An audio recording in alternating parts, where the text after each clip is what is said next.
प्यारे बच्चों, इस पाठ के अध्ययन के पश्चात आप राउल्ट के नियम को स्पष्ट कर सकेंगे और उसकी व्याख्या कर सकेंगे।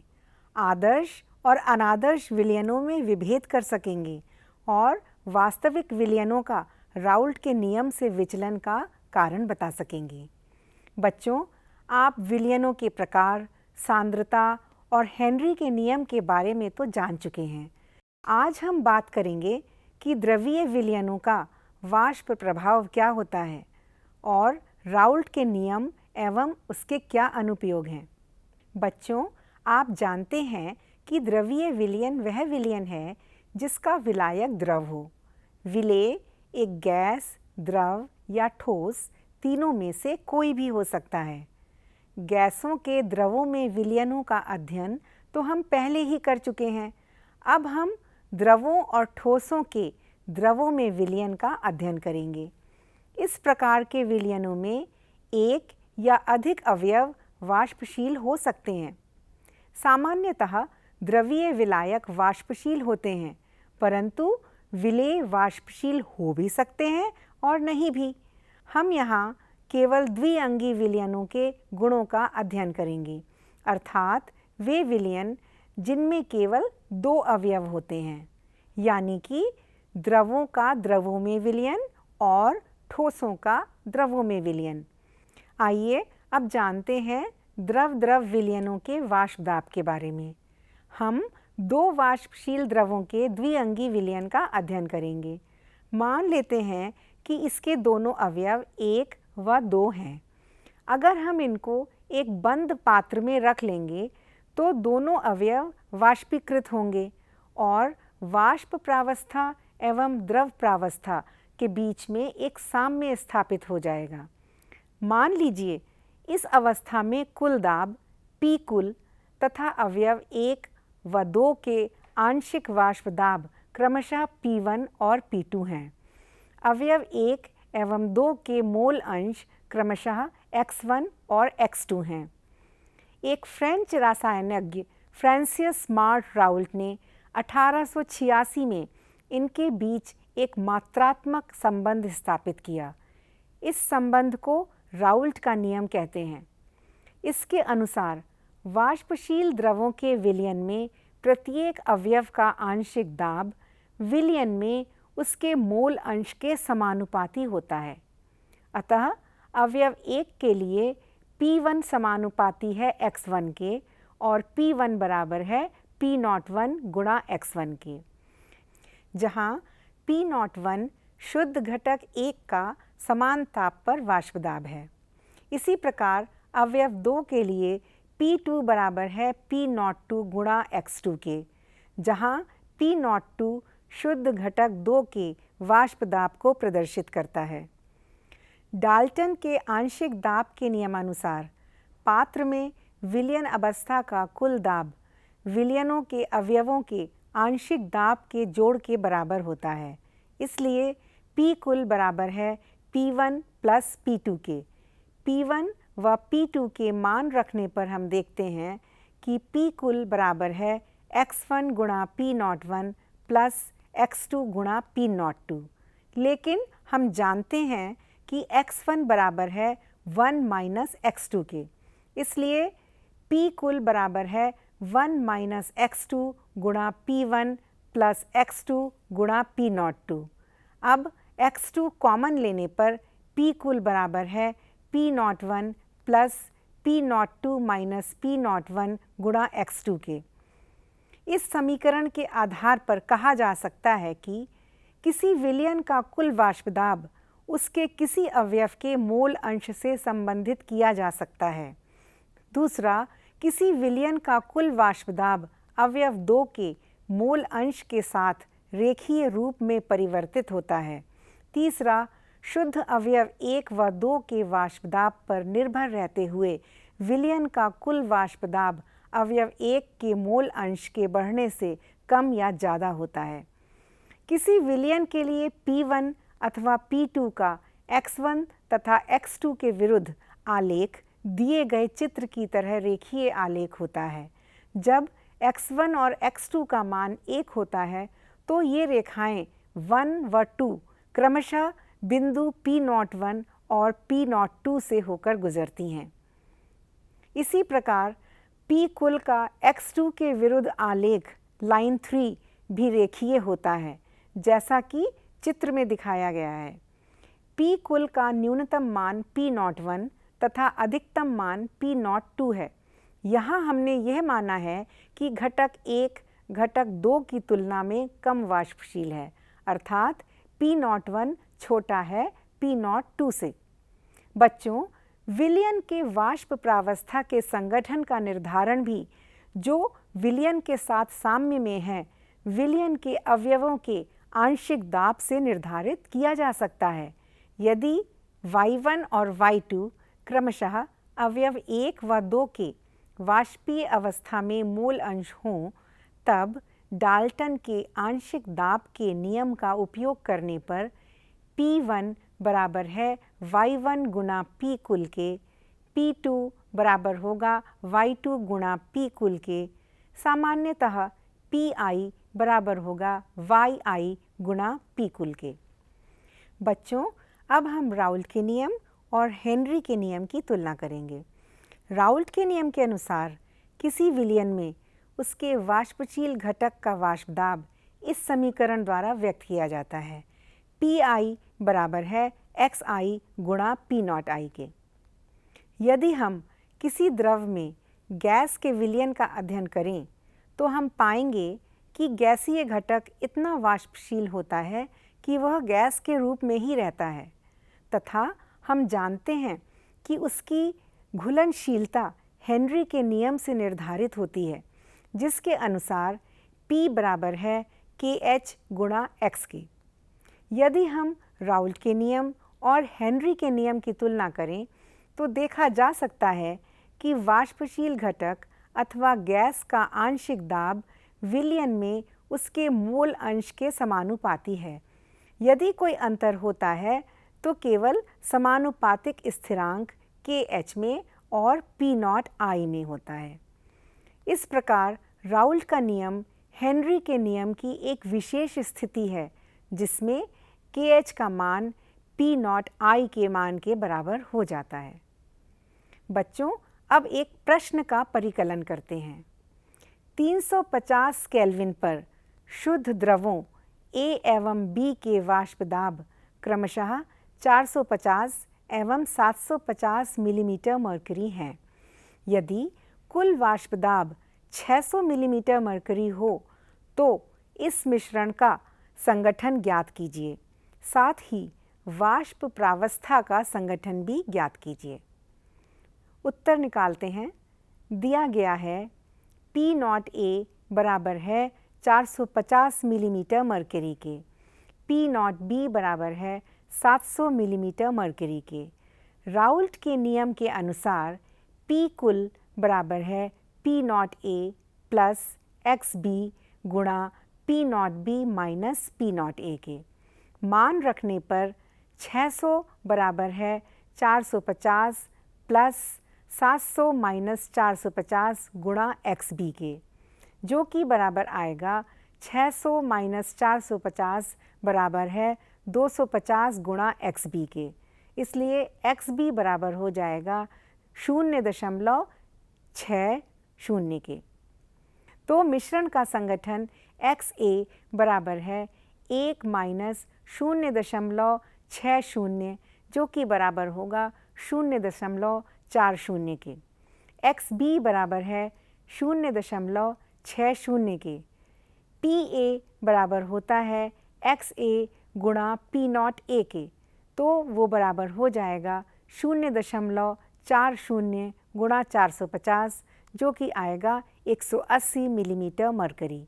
इसी तरह PB बराबर होगा XB गुणा P0B के, जो कि बराबर होगा 0.60 गुणा 700, जो कि बराबर हो जाएगा 420 मिलीमीटर मरकरी के।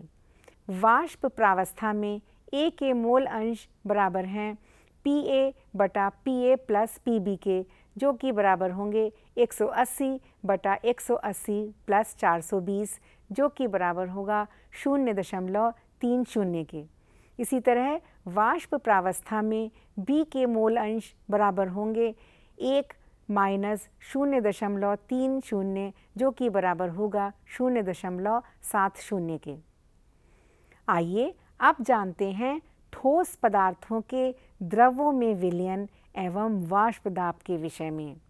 बच्चों, विलयन का एक अलग महत्वपूर्ण वर्ग है जिसके अंतर्गत द्रवों में घुले हुए ठोस पदार्थों का विलयन आता है।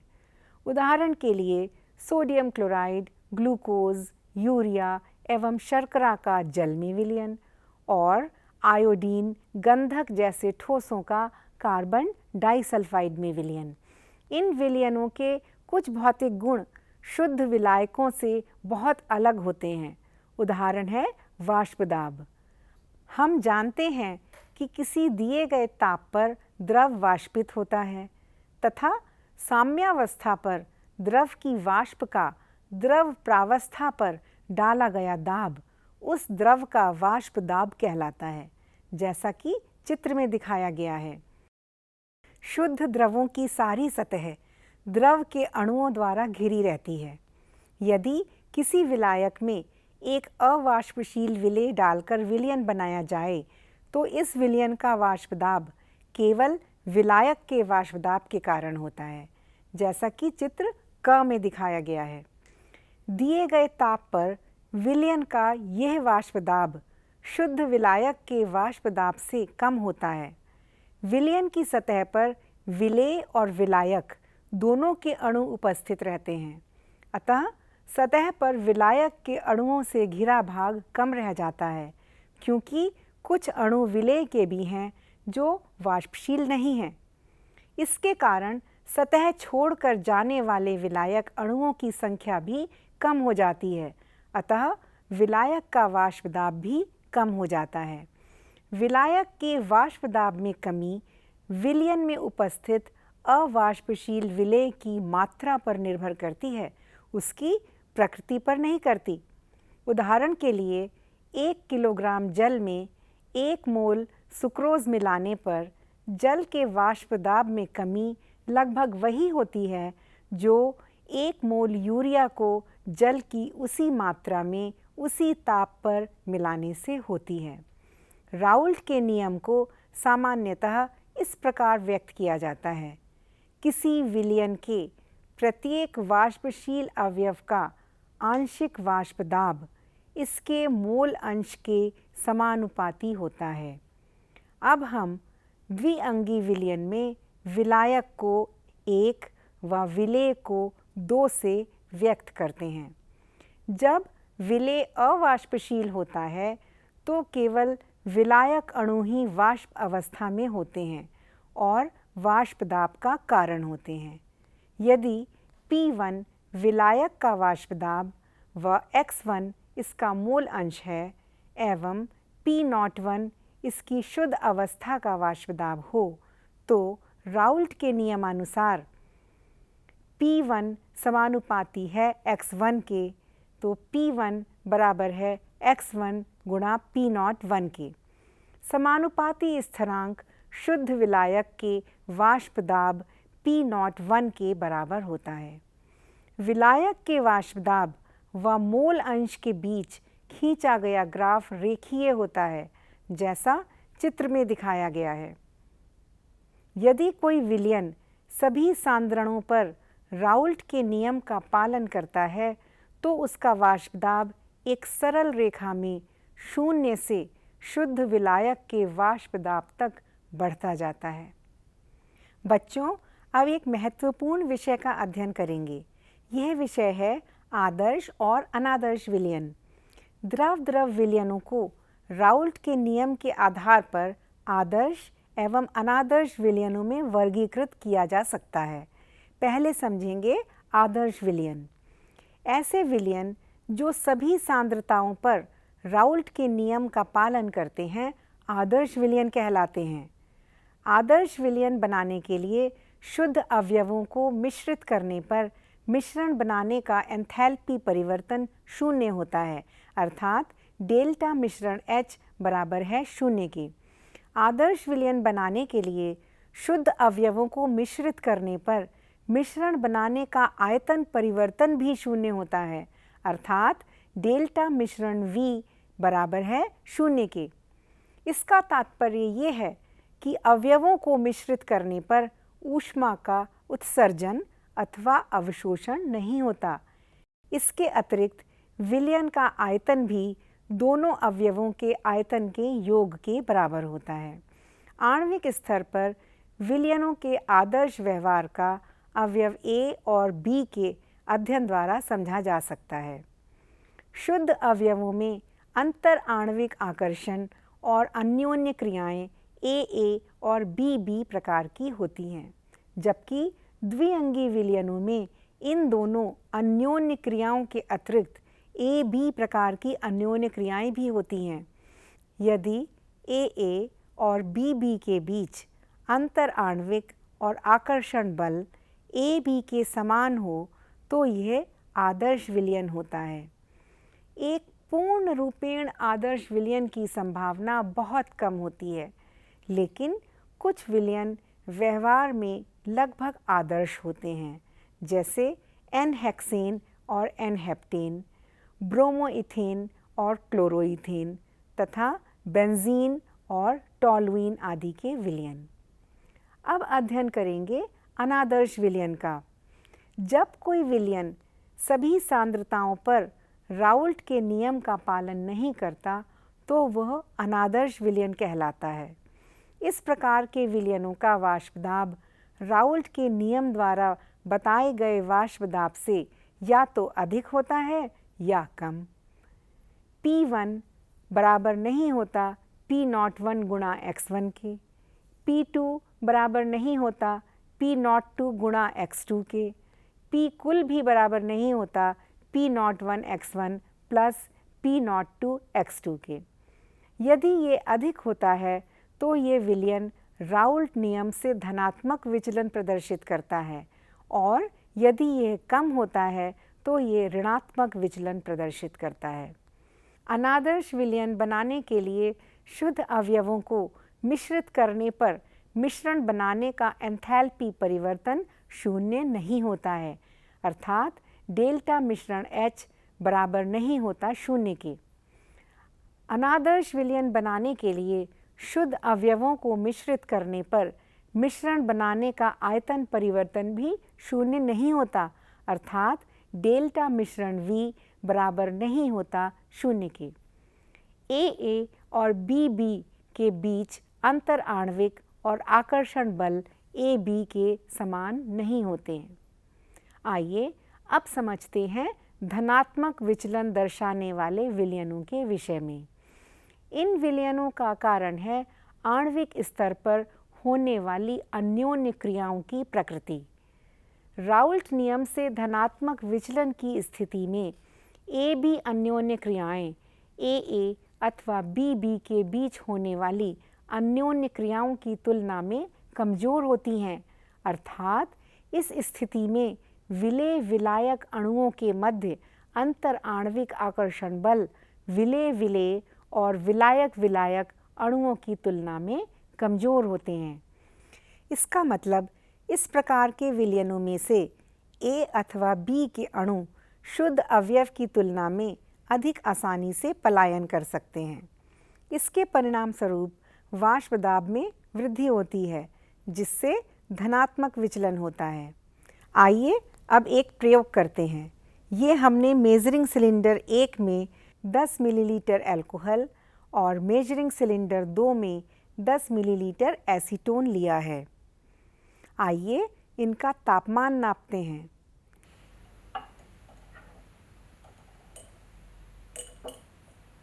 सिलेंडर 1 के विलयन का तापमान है 26 डिग्री सेल्सियस और सिलेंडर 2 का भी तापमान 26 डिग्री है। अब हम इनको मिलाते हैं।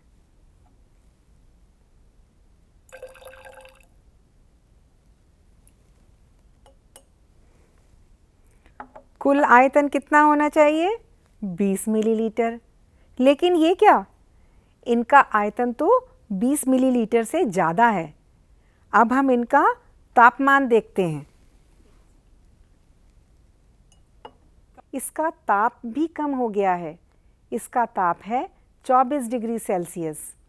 आइए अब समझते हैं कि ऐसा क्यों हुआ। शुद्ध इथेनॉल में अणुओं के मध्य हाइड्रोजन बंध होते हैं। इसमें एसीटोन मिलाने पर इसके अणु इथेनॉल अणुओं के बीच आ जाते हैं, जिसके कारण इथेनॉल अणुओं के बीच पहले से उपस्थित हाइड्रोजन बंध टूट जाते हैं।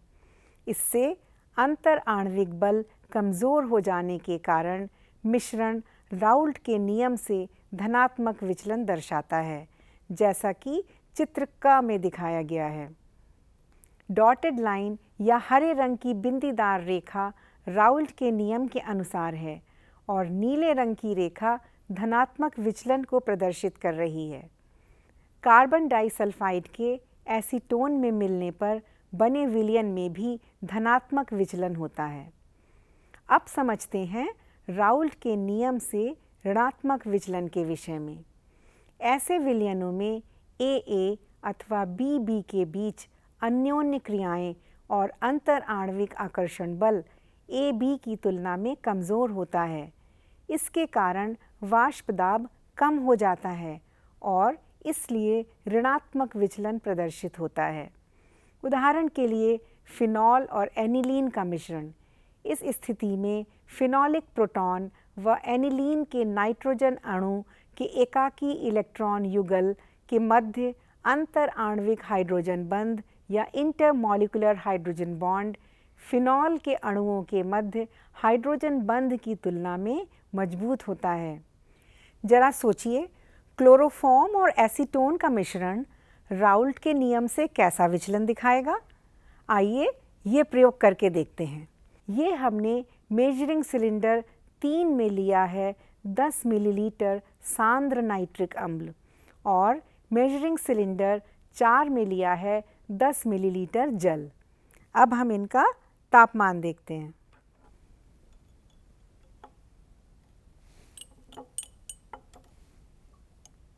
इनका ताप है क्रमशः 24 डिग्री और 27 डिग्री सेल्सियस। अब इनको मिलाते हैं।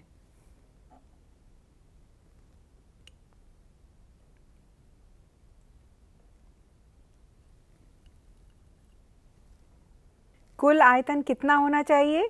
20 मिलीलीटर, लेकिन इसका आयतन तो कम हो गया है। अब इनका ताप देखते हैं।